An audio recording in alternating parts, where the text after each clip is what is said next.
Tu nous comprends mieux que ceux qui sont autour de nous.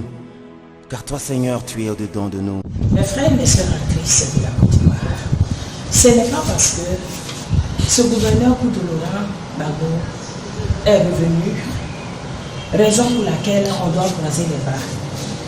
Ce n'est pas une raison pour dire que le combat est fini. Le combat n'est pas fini. Jésus est fidèle. C'est Jésus-Christ qu'il faut adorer nuit et jour. Il faut l'adorer sans cesse, dit les Saintes Écritures.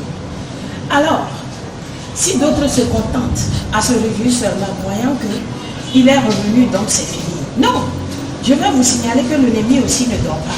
Il ne va pas dormir. L'ennemi qui veut faire la guerre à la Côte d'Ivoire seulement, il ne veut pas se reposer. L'ennemi là, c'est le buveur du sang. C'est les démons de guerre. Les démons de guerre, vous connaissez la Bible enseignée dessus. Ce sont des esprits qui veulent que chaque fois le sang du peuple verse et il se réjouit dedans. C'est ça qui leur fait plaisir. C'est comme l'histoire de Pilate et ses compagnons, les pharisiens, les Césars et ses compagnons. C'est comme ça. Il veut voir le sang en plaisir. Il joue dedans, il baigne dedans.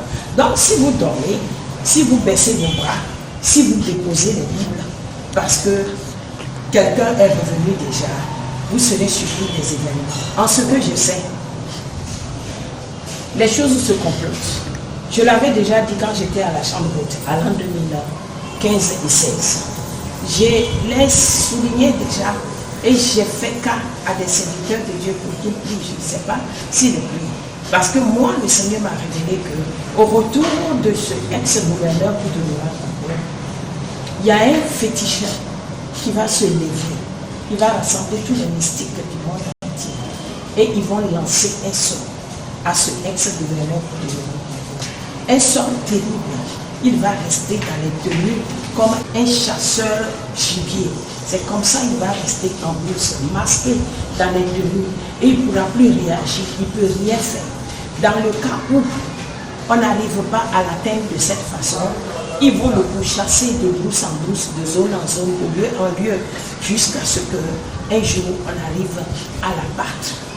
Malheureusement, pour les chrétiens, s'ils ne prient pas. Heureusement, pour les chrétiens, s'ils prient. Donc, je lance la campagne. Ce n'est pas seulement lui qui sa vie qui est important. Tous les Ivoiriens, leur vie est importante pour le Seigneur. Tous les gouverneurs, ex-actuels, eux aussi ils ont besoin du salut. On doit prier pour eux. Et je veux souligner quelque chose encore. J'ai constaté qu'au retour des gens, ils sont retournés à l'adoration des statues de Vierge Marie, des rosaires, des chapelets à la main et tout ça.